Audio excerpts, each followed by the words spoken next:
show you no back, Nyawanka, Nyawanka, I do move like Nyawanka, Nyawanka, you are the Nyawanka. Mama, oh no, I want me, Mama, one time, I want to be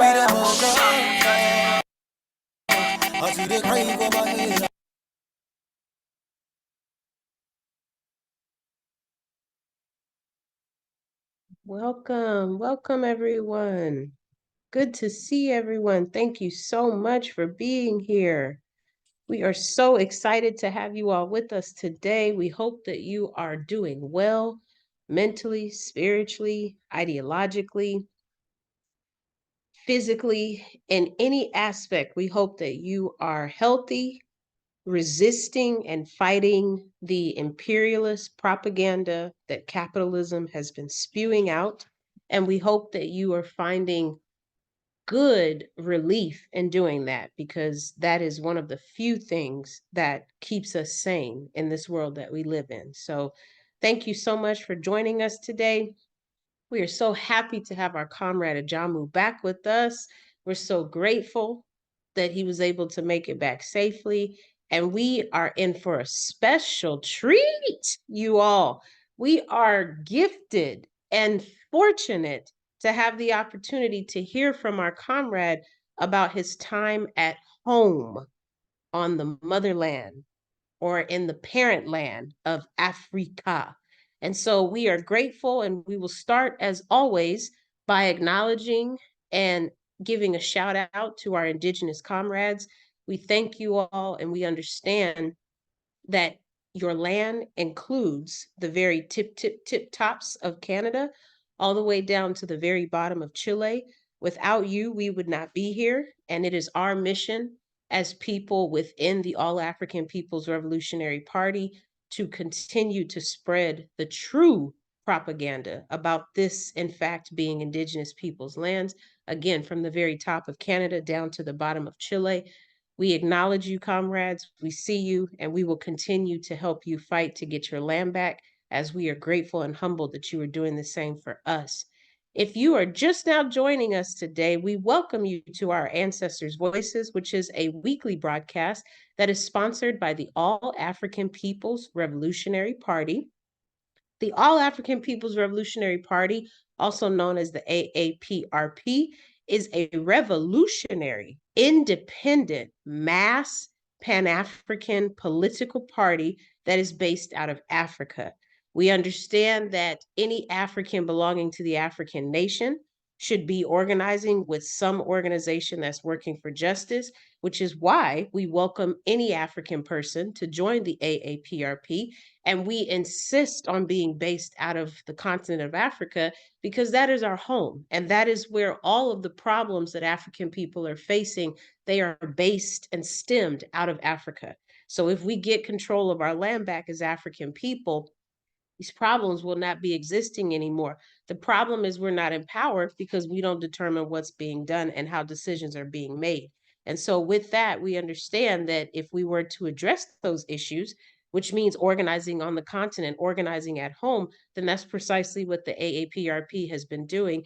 And thankfully, we have seen some of the impacts of that, because we now have broadcasts such as this one that are trying to get more information out to people so that you all can understand why it's important to join an organization working for justice. The A-APRP is fighting for one unified socialist Africa. We want the entire continent to be connected, and we want to operate off of a system of socialism, hopefully with the intent to move to communism one day for Africa to benefit from. We understand that our work is to achieve Pan-Africanism, which is another way of understanding that we are fighting for one unified socialist Africa. And we thank our comrade Kwame Nkrumah, who wrote this book you see at the bottom, the Handbook of Revolutionary Warfare. This handbook gave birth to starting a Pan-Africanist organization definitely included the A-APRP in the foundational bricks on how to do so.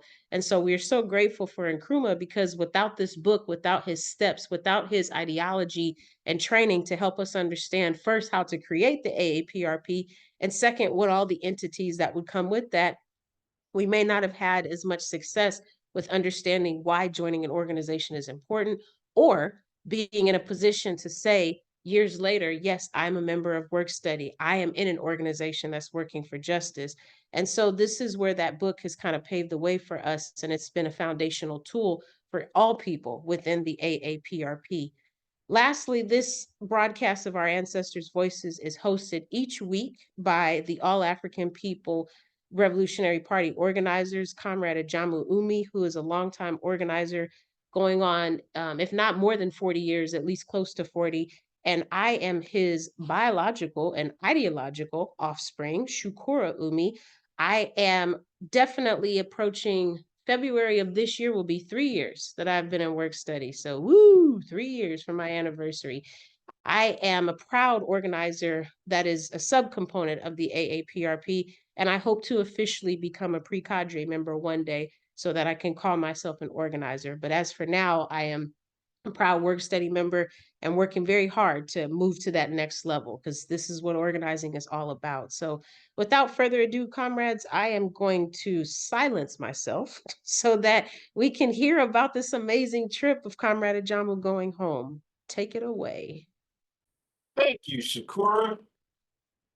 Greetings, everyone. Happy to be here. Not happy to be here in terms of back in the Western Hemisphere. You know, when you go home to Africa, at least for me, the many times I've been fortunate enough to do it, it's really a psychological readjustment coming back here. And a lot of that is because of the topic on your screen right now, why Africa matters to us. And you know, I made a Facebook post the day we got back last week, and it said that when you can literally feel IQs lower when you enter U.S. airspace, and I didn't really mean it to throw shade at people here, but it really is a big difference because after several weeks over there of having quality conversations with people and really just being able to walk around every day and not have to think about being an African at all, because everybody's African, and people aren't looking at you like you're not criminalizing you. People want to see you, they want to talk to you, they want to get to know you. Everybody's welcoming you home. That's to come back here and immediately be struck with, how cold people are. And again, you're looking at you suspiciously just for surviving. It's a lot psychologically. So not happy to be here, but happy to be here with you all. And so let's talk about why Africa matters to us, really consistent with what I just got through saying. There's so much confusion right now. Like, you go through social media, I saw one of these rappers, one of these clowns talking about Africans on the continent don't mess with us. And, this is, that's a fool talking, saying that. Like, and you're a double fool if you listen to people like that. But that's the kind of discourse that happens in the United Snakes of America. And this is a country where information is everywhere at our fingertips, but nobody uses it. Nobody reads, nobody studies, nobody really makes an effort. Not nobody, but you all understand what I mean. It's not, someone said to me the other day, overfed and underread. And I thought that was a great statement, to typify what happens in this country. Overfed and underread. Like people, reading is not a celebrated activity in this society. So people have no information about Africa. Well, did you see any animals? That's all they can ask you about. That's all they know. And so there's so much confusion. And we're Native Americans, we're foundational Black Americans, whatever the hell that's supposed to be, and all this utter nonsense. Because we know nothing about Africa. We know nothing about where we come from, or more importantly, where we're going as it relates to Africa. And then all of this, people want to sit around and debate, well, Africa's not the original name. And several people on the continent were saying, same thing I've been saying to me, the same thing I've been saying for years, which is Pan-Africanists, we don't care what you call it. Like, people always want to debate that. Well, it's not Africa. The original name's a Cabalon. Okay, that's fine. Then we're a Cabalon people. The original name is Afro Boogie Wonderland. Okay, well, then we're Afro Boogie Wonderland people. The point for us is not what you call Africa. That's irrelevant. That's only relevant to people who have some mush between their ears and don't, focus on a lot of things that don't really have any relevance to where we're going as a people. What's important to us is whatever you call that land base, we are intrinsically connected to the land base. That's the important point for us. So that's why, we want to talk about Africa, because what this society does is it makes all of us who live here think that the dominant thought process here is the dominant thought process in the world. And that is absolutely not true. And so we get told consistently 24/7, 365 days a year that we're everything except what we are, Africans. Like Malcolm X told us, when a cat has kittens in the oven, you don't call them biscuits. That's over 60 years ago he said that, and it's 100% true. Still today. Exactly 60 years ago he said it, actually.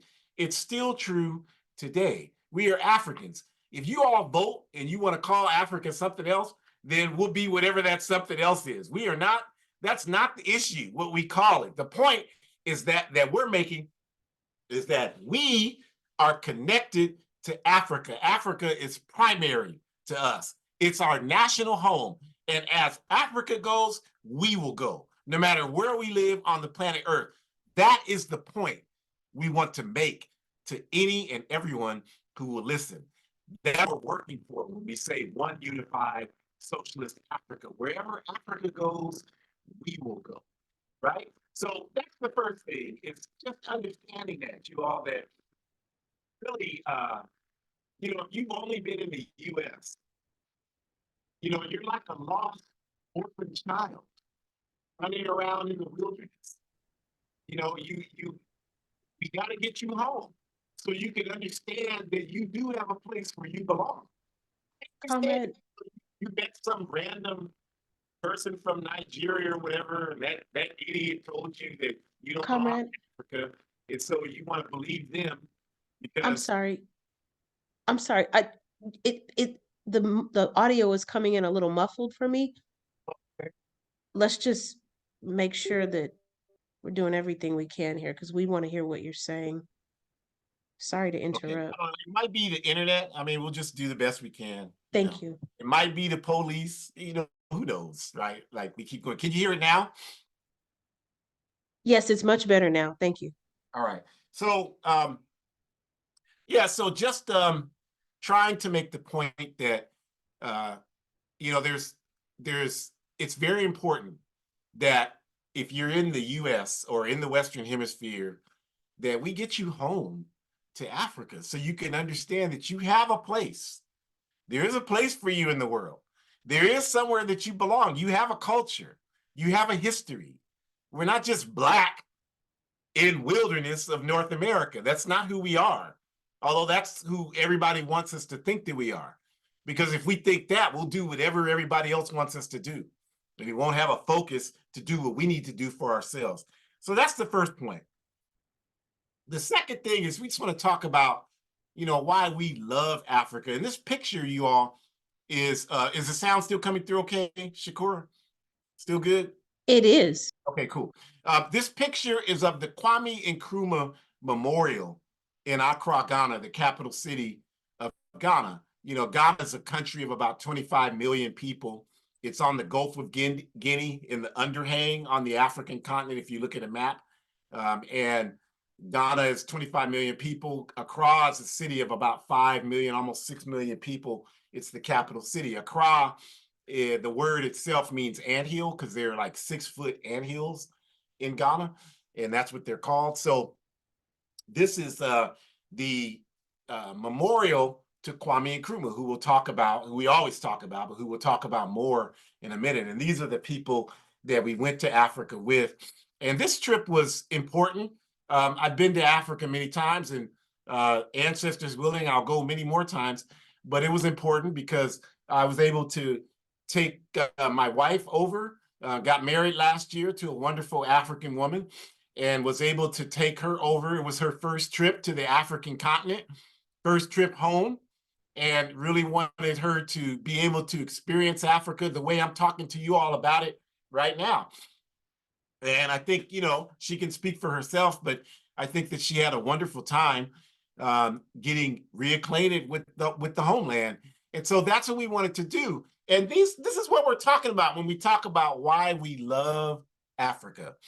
We talk about this in our Nkrumah's Tereus Cabrales revolutionary ideology, our revolutionary African personality. We talk about our humanist, collective, and egalitarian culture.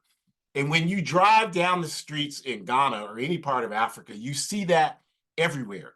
Every township you drive through, there's collective activity.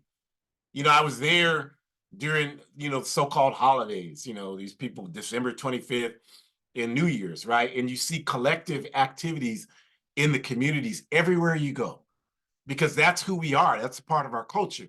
It's just we've gotten away from it here because we've been in this backwards cesspool for 500 years and we've adopted the social practices of our enemies.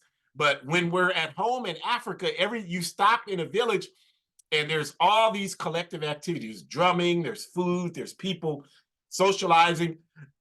This is just what we do as a people. And you can stop there without knowing a single person there, and you can join in. People will welcome you. You tell them, I'm from the States, I came here to come home. They will tell you you're welcome, and they will have you fully participate in all of the activities. That's what we mean when we say humanist and collectivist. And when we say egalitarian, we're saying that we have a culture where we want to create conditions where people have the means to meet their full potential as human beings. And everything is in place with our culture to do that, except we have to wrest control of our resources from the enemies who control them, the international capitalist and imperialist network. So that's why we do the work that we do. But this is why we love Africa, because we are a collective people, a humanistic people, an egalitarian people. We're not an individualistic people. We're not an anti-human people. We're not an antagonistic people. That's not what our culture is. But in a society where individual competition is everything, then we have no choice but to behave that way. I mean, I can't even explain to you all how hard it is to be in such a harmonious atmosphere, despite whatever poverty exists. Despite that, our people have spirit. The spirit is everywhere. And our desire to come together is everywhere. And the positivity is everywhere. And to be in that, when they come back here, and the only thing people are talking about is Cat Williams and Steve Harvey. I mean, I can't even explain to you how mind-boggling that is. I don't give a damn. Yeah, Cat Williams is funny. I like his comedy. But I don't want to talk. I mean, that means nothing in the context of what we need to do as a people, as human beings. That means absolutely nothing. And it's really surreal to participate in Africa and then come back here to that kind of nonsense. It really just reinforces how ridiculous this society really is. And just being able to be there and have a place where we fit in. I mentioned this. I said that, just walking around and being free, really, seriously, you all, being free. I mean, if you've only been here, you don't even really understand what I'm talking about. Just being free, people not staring at you, people not criminalizing you, people not acting like you don't belong, not having to deal with any of that, being able to go wherever the hell you want to go and not even have to think twice about it. I mean, that's for Africans in the US, that's a luxury most of us don't even understand. That's why we got to get you home, because once you go there and you experience that, then you'll realize, okay, we do deserve something better than what we have here. They want you to think that what we have here is the best we can get. That's a goddamn lie. That's a goddamn lie. We can do so much better. And then just understanding that, and just if you take that and understand what we want to build on top of that. See, because our work as Pan-Africanists, it's not that we're saying everybody has to move to Africa. I mean, it'd be great if we all moved to Africa. That'd be wonderful. We're not against that. We're all for that. But that's not really the point of Pan-Africanism. The point of Pan-Africanism is that we do all need to return philosophically and ideologically and spiritually to Africa. Even if we stay here in this cesspool, we do need to do that. We do need to make Africa primary. And we do need to build up Africa so that Africa can provide the resources for us to liberate ourselves. And once we can do that, then a lot of these issues that we have today, we won't have them. Because these problems we have are because we're not respected as a people. Anywhere on earth, we're not respected. In fact, we don't even respect ourselves as a people anywhere on earth. And the reason why we don't respect ourselves is not because we're Black. It's not because we're poor. It's not because we're losers. It's because Africa is not respected, you all. That's why we don't respect ourselves. Africa is not respected. How are we going to respect ourselves and our mother is disrespected? There's no way that can happen. The only way that we will ever have respect as a people is when we redeem our mother. That's why we say Africa has to be primary. We can't be in California and think we're going to have respect as a people in California and Africa's disrespected. That's never going to happen. And that's why we think that, well, the route is that we have to gain respect as individuals. That's never going to happen either. That's why you can be a multimillionaire and you're still disrespected. You think that these celebrities y'all follow, they talk about this stuff. People like Beyonce, they talk about this. Why would she do at the Super Bowl, the biggest stage that she could have, why would she do a tribute to Malcolm X and the Black Panther Party?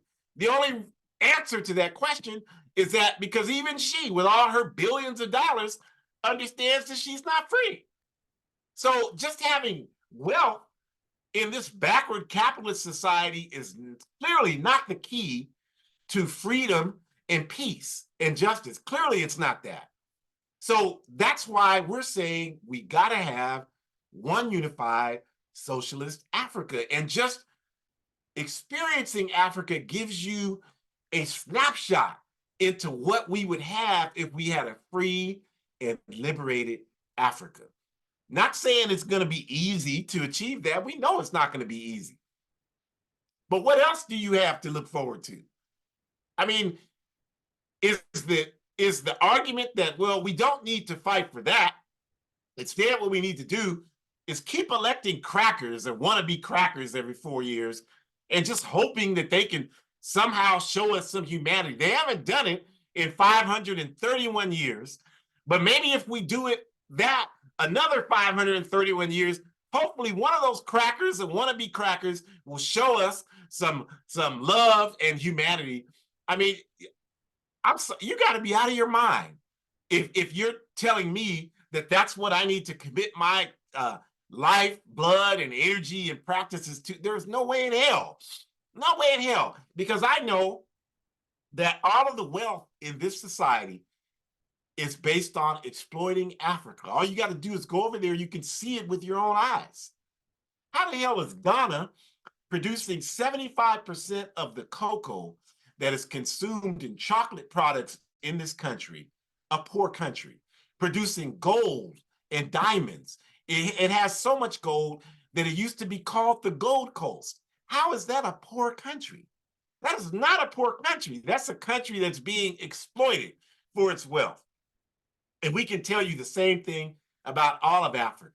So what we're fighting for, you all, is instead of being in a position where we have to beg our enemies for a job, beg our enemies for respect that they're never going to give us, what we're saying is that let's come together, focus our energies on liberating our mother Africa, and then we'll have everything we need to solve all our problems. Whether people want us to have it or not, whether they like it or not, is completely irrelevant.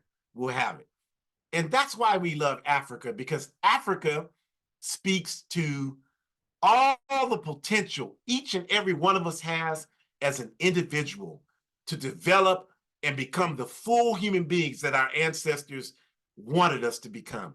And all you have to do is be at home in Africa and walk down the street and smell the food and hear the music and interact with the people, and you understand that. It is about us reaching our full potential. There is no difference between us over here and Africans at home in Africa. No difference whatsoever. None. Yeah, you might speak a different language. We can learn language. That's easy. We don't have any problem communicating. Our culture is the same. We understand each other just fine. But that's what it means when we say we love Africa, because Africa is our humanity. It's our humanity. It's our dignity. It gives us all of those things. It's the fact that we're Africans that's allowed us to survive this horror nightmare that we've experienced over here for 531 years. It's Mother Africa that's given us the strength to do that. And it's our African culture, this culture we're talking about, this humanist, collective, and egalitarian culture that has given us the strength to weather this storm that we've been in all this time in this Western hemisphere. And it's the same culture and energy that's going to allow us to ride out to victory. So let's talk just a little bit about Kwame Nkrumah. Now, Kwame Nkrumah was the first president of Ghana. He was a young man who was born in a small town in Ghana called Nkrofo. And he grew up and he went to Europe. He went to Britain. Britain had colonized Ghana, right? And he went to Britain and he studied some there. And he earned enough money from a number of people who supported his journey to get an education to come here to the US. And he went to Lincoln University in Pennsylvania, one of the HBCUs, historically Black colleges and universities. He went there. He pledged Phi Beta Sigma fraternity there. And he began to really understand how racist this backward country was. So once he returned to Ghana, he wanted to work to bring independence to Ghana. And he joined the United Gold Coast Convention, which was the organization there at that time in the 40s that was slowly, very slowly, negotiating with Britain for independence someday. They didn't have a date. They didn't have any commitment to it. And this wasn't moving fast enough for Kwame Nkrumah. So he broke from the United Gold Coast Convention and he started the Convention People's Party. And their slogan was Independence Now. And they organized all over the country. And on March 6, 1957, they gained political independence from Britain. That made, again, Ghana the first independent country in Africa that was colonized. Now, the day of independence, March 6, 1957, in Nkrumah's independence speech, he talked about the independence of Ghana being meaningless without all of Africa being free. This was almost, 70 years ago that he recognized this. And so what he did is, even if you don't know anything about Kwame Nkrumah, you know of his work. Because what he did is he invited Africans from all over the world, because this man understood that we're all Africans. He wasn't confused like we are today. Well, I'm Native American.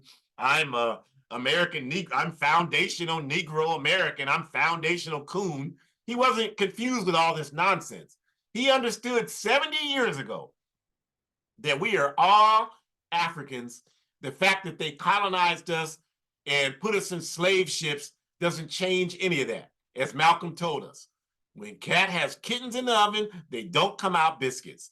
So Nkrumah called for Africans all over the world to come to Ghana and work to build African unity. So a lot of people who you do know answered that call. George Padmore from Trinidad moved to Ghana and became an advisor to Nkrumah. William Edward Burghardt Du Bois, one of the founders of the NAACP here in this backward cesspool, moved to Ghana, made his physical transition in Ghana, was treated as a statesperson and a diplomat in Ghana, and has a national museum there in his honor in Ghana. Shirley Graham Du Bois, his wife, started the first, helped start the first television station in Ghana that's still on the air, was an advisor to Nkrumah, treated as a diplomat. These are people, the Du Bois couple, that were ridiculed and demonized in this backward country where they were born, here in the United States of America, were treated as diplomats in Ghana by Nkrumah's government. Maya Angelou went there and lived 5 years. All kind of people, you all went there and stayed there to help do this Pan-African work. Malcolm X, in his autobiography, says the highest honor of his life was meeting and working with Kwame Nkrumah. That's not a Jamu saying that. That's what Malcolm, if you read the autobiography, you know this is true. He didn't say Elijah Muhammad was the highest honor of his life. I'm just telling you the truth. That's what he said. Meeting and working with Kwame Nkrumah was the highest honor of his life. And so Nkrumah began to do this work to bring about this question of African unity. Now, of course, the capitalist world, the United States of America, all of Western Europe, Britain, France, Germany, Belgium, Spain, all of these backward cesspool countries, Canada, the Zionist state of Israel, Australia, again, all of their wealth is the result of exploiting Africa. So they can't allow Kwame Nkrumah, his work, to flourish. They have to sabotage it. And by the mid-1960s, they were in full gear in terms of sabotaging Nkrumah's government. He had begun to implement socialist policies in Ghana. We talked about a couple of weeks ago the tire factory in Takoradi, Ghana, that he put into effect. They were outproducing Firestone with tires, with their socialist economy in Ghana. And we also have talked a lot about Nkrumah's work to try to support the national Congolese movement in the Congo and Patrice Lumumba, and how this irked the Western capitalist powers because the Congo is the most resource-rich country in the world. And so they definitely didn't want to lose control of those resources. And so they hated Kwame Nkrumah. And they wanted to see him overthrown and destroyed. They wanted to see him murdered. There were several attempts on his life in the 1960s. And the CIA, the Central Intelligence Agency, Criminals in Action, they worked tirelessly to find some coons in Ghana who would agree to work to overthrow Nkrumah's government, to work with them to do that. And in 1966, they had their coons to do that. This guy Ankara, this guy Katoka, all of the Arifra, all of these traitors to African humanity worked with the CIA. And when Nkrumah left Ghana, because they knew they never would have been able to successfully overthrow his government had he been in the country, because of his popularity with Ghanaians, despite their constant US-backed propaganda to discredit him, they knew they had to wait until he left the country. And so in February of 1966, Nkrumah left Ghana on a trip designated to go to Vietnam to stop the US instigated war in Vietnam. And he went to China en route to Vietnam, and it was then that these criminals overthrew his government by lying to the people of Ghana and telling them that Nkrumah had stolen all of the money out of the treasury in Ghana.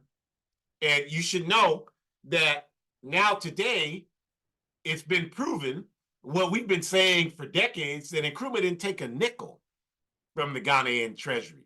In fact, the people that overthrew him, the people I just named, they all had Swiss bank accounts. They all had bank accounts where they stole Ghanaian money. Nkrumah didn't steal a nickel, or didn't steal a bit, as they say the CD is the currency in Ghana. He didn't steal one bit from Ghana. So his government was overthrown, and the minute he was overthrown, he was invited by Sékou Touré, the president of Guinea, to come to Guinea and be president of Guinea. And then Nkrumah refused because he said, you know, the people elected you to be president of Guinea. So Sékou Touré named him co-president.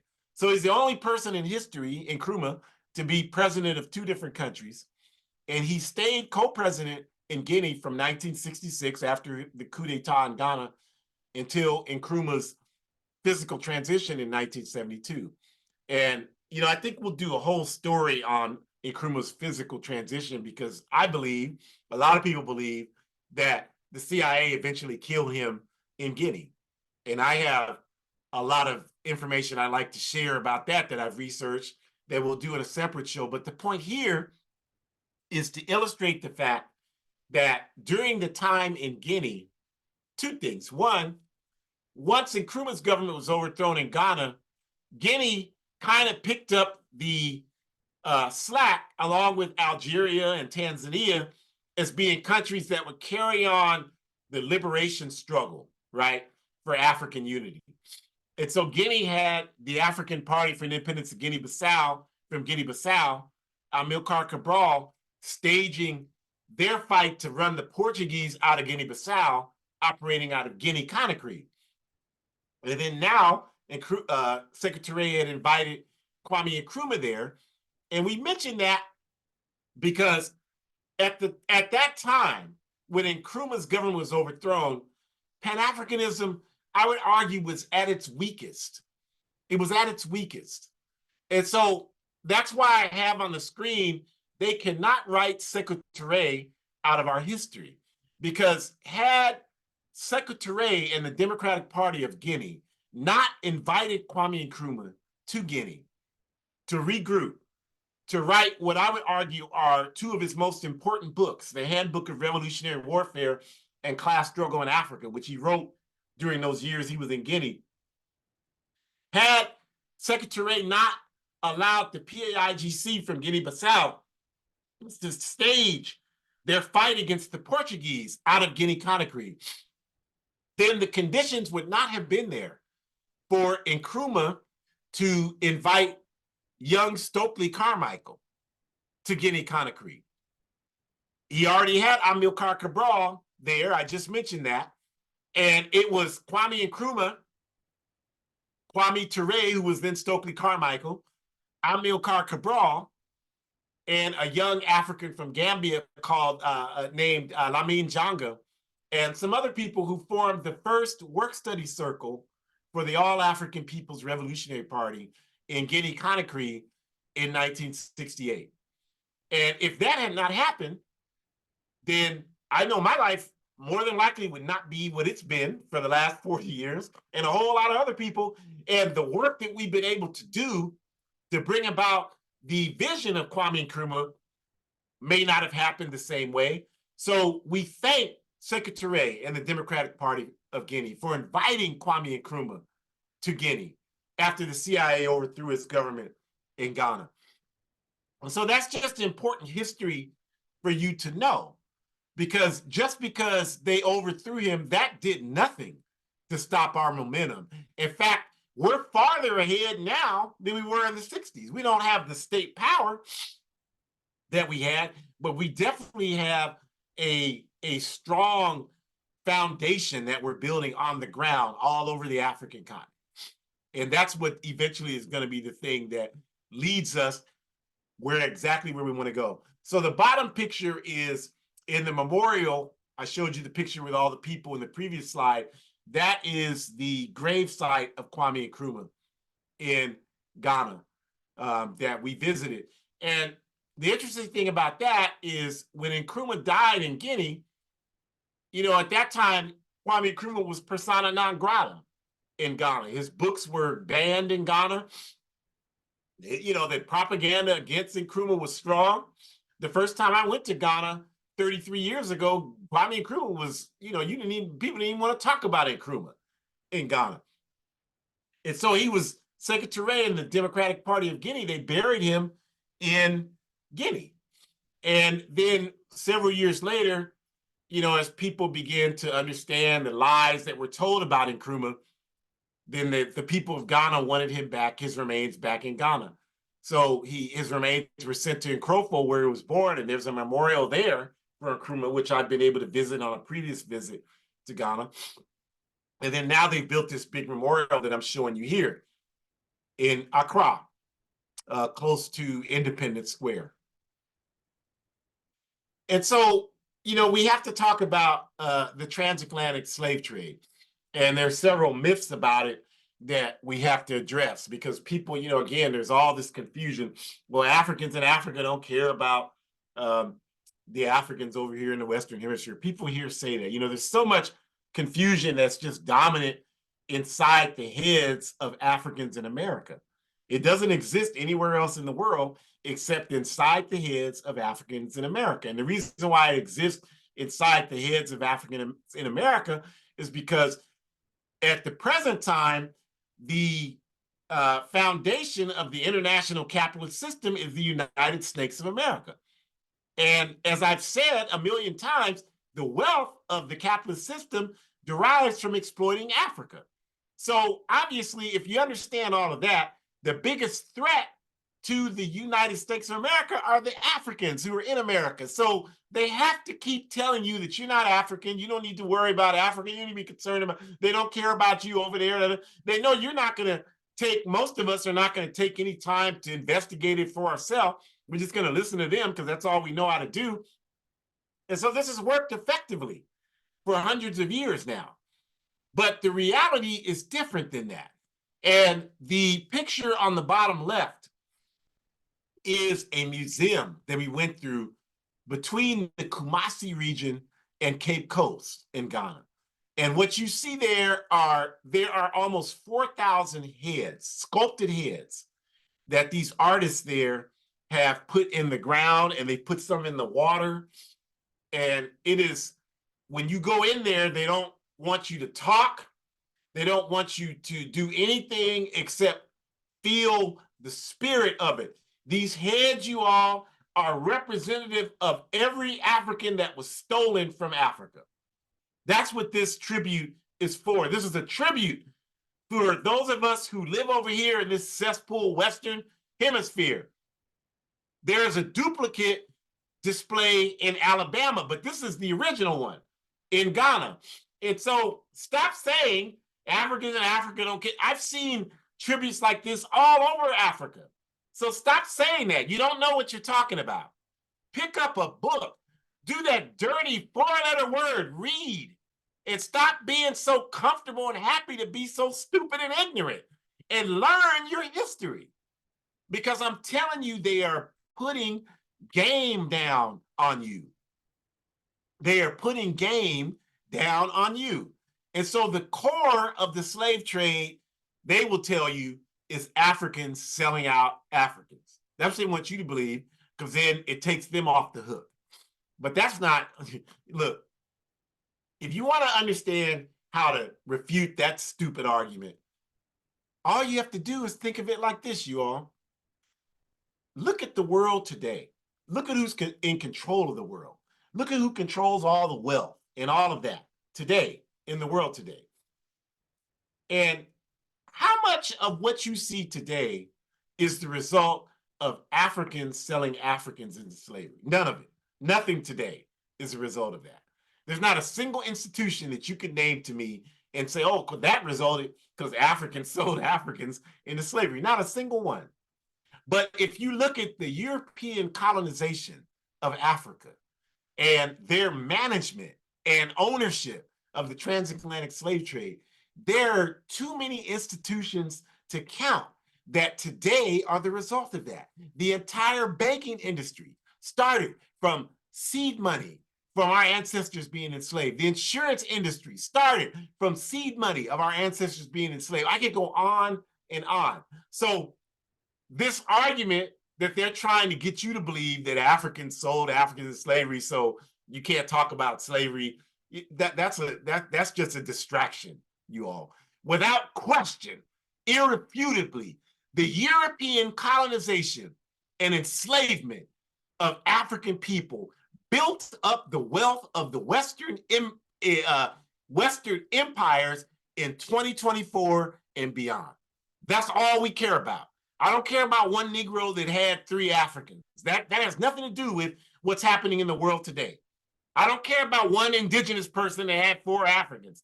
That has nothing to do with what's happening in the world today. I care about the wealth that was stolen from our people and is the reason that we're in the situation that we're in today. We have got to understand that. We have got to understand that and stop letting these people tell us about our history and find out for ourselves, right? So the top picture there is a place called Asin Lake. And it's where they took us. You have to understand the slave trade was like the distribution of any products, right? So they took us to this place to prepare us to go to the slave dungeons, which are on the coast. And once we got to the slave dungeons, that's like going to the Walmart warehouse, loading up the truck to take the products to the store. Well, the slave dungeon was the warehouse. But this is where they took us, where it says last bath, to prepare us to go on the slave dungeon, which again, I told you was in Cape Coast, which is not far from where this river is here, Asin River. And so when we were there, it was such a moving experience because what you saw is that they took all of our ancestors down here and they washed us as inhumanistically as they could to prepare us to go to the slave dungeons. And anyone that was ill or injured, they put you through this door, and this is where they killed you. This is the last place that you lived, where you were unalived. And this is millions of people who had this experience, this barbaric experience. Don't let these people tell, well, you benefited from slavery. You know, I'm gonna tell any of you crackers and wannabe crackers, anybody out there, I don't give a damn who it is. If you say that in front of me, you better have the best health insurance available on the planet Earth. I don't give it, I will go to jail. I will gladly, I will beat the hell out of you, and then I will drive myself to the jailhouse if you say that to me. I am not trying to hear that at all. And the minute that all of us are not trying to hear it, they'll stop saying it. The only reason why they say it now is because, well, everybody has a right to their opinion. The hell with that. I am not disrespecting my people and my ancestors with that kind of that kind of disrespect that these people are leveling at us, because I have seen and experienced the suffering and felt the suffering of our ancestors, and I'll go to jail. I mean, if somebody comes and says that to me, please just get some bail money together, because I'm gonna knock the hell out of them. But at the bottom right, you have the slave dungeon, the Cape Coast dungeon there, and this is the male dungeon. And again, you see the flowers there against the wall. This is what people bring there to give tribute to what happened. But they would pack hundreds of people into these rooms. And the walls, one of the sisters that was with us, you know, it's a very stressful experience. And one of the sisters that was with us, she was trying to comprehend, you know, what she was seeing. And so I'm just standing back. I've been there before, you know, I was letting everyone experience it, my wife and everyone else experience it. And this sister said to me, it looks like I can see body imprints in the wall. The walls are made of granite, of stone. She says, it looks like I can see body imprints. That's just how she said it, in the walls. And I said, that's exactly right, because they crushed people in there so closely that that's what happened. People pressed up against the walls, and eventually the walls gave way because of the pressure of human bodies that were in there. People were sick, ill, bodily functions. They didn't give a damn about us. They just forced us in there like that. Don't tell me anything about slavery. I know what happened. And if you don't, do your damn homework. Don't let these devils tell you what they did to us. Don't let them tell you what they, find out for yourself what happened. This is the Holocaust that has, the story that has never been told. It's never been told. And you want to sit up here today and tell me, well, why are you so goddamn right? I'm angry. I'm not trying. You got a chip on you. I got a big ass chip on my shoulder. You got, I don't run away from that stuff. Yeah, you goddamn right. I got a big ass chip on my shoulder. And if you don't move out of the way, I'll use it to knock the hell out of you. I ain't apologizing for nothing. I have nothing to apologize for. I'm gonna tell you, we need more people to be uncompromisingly rebellious, uncompromisingly committed to overthrowing this backward cesspool system. That's exactly what we need. So, the day-to-day, I want to end on a positive note, because going to Africa is positive, you all. And in the upper left-hand side, this is a nightclub. I tried to upload the video, but I still need more practice doing that. I apologize for that. But I wanted to talk about it because this is a nightclub that exists in Accra. We went to, they had a high life band. High life band is, a music style that originates in Ghana. Very uplifting music, wonderful music. I was playing it in the intro. I miss hearing my high life every day. This club was funny because when they were waiting for the band to play, the reason why I wanted you to hear the video is that they were playing R&B from the US, which is, you hear that a lot throughout Africa. And, because they're not, we're the ones that are confused over here. They're not, they know that we're Africans. They know that the music we produce out of our culture here is African culture. That, they're not confused. We're the ones that are confused. So they're playing, when I took this picture, they were playing Donnell Jones and Left Eye. I can't remember the name of the song. What's up, what up, what up, what up, whatever that song is, where Left Eye raps on there. And I wanted you all to hear it, because at that time, when you look in the club, it could have been in Oakland or LA or New York. It could have been anywhere, but it's in Accra, Ghana, because we are the same people, you all. Period. Period. And then the picture on the right is in Cape Coast. We stayed on the ocean. I spent a lot of time in that water, reflecting, exercising, eating. We ate on the water every night that we were there. Just had just reflect. We had a reflection of what we experienced at the last Door River, the Essen River, and at the slave dungeons. We had a wonderful discussion about that on the ocean there. And, maybe I'd sit out there and I'd wonder, why I even had to come back here, to be honest with you. I mean, just, why would you even want to go back there? That's the question in my mind. It's still a question right now, but I know the answer. It's just, there's some things in my life that, we have to deal with before that can even be something we can consider right now. And, you have to take care of family members. That's important. And that's what we're doing. And we'll continue to do that. And if and when the time is right, if we decide to, we'll make that move. But I just want to make the point here that Africa is beautiful, right? Contrary to the visions you might have in your head that have been put there for decades, it's beautiful there. The people are beautiful. The scenery is beautiful. Everything's beautiful. And I'll just close out. We, of course, had, events with we have an All African People's Revolutionary Party chapter in Ghana. And that picture there in the middle is some of the organizers in our Ghana chapter. The only people in that picture that are not in the Ghana chapter are myself there with the shades on, and brother Nidamu, who is also with shades and the A-APRP shirt. He's in the Bay Area.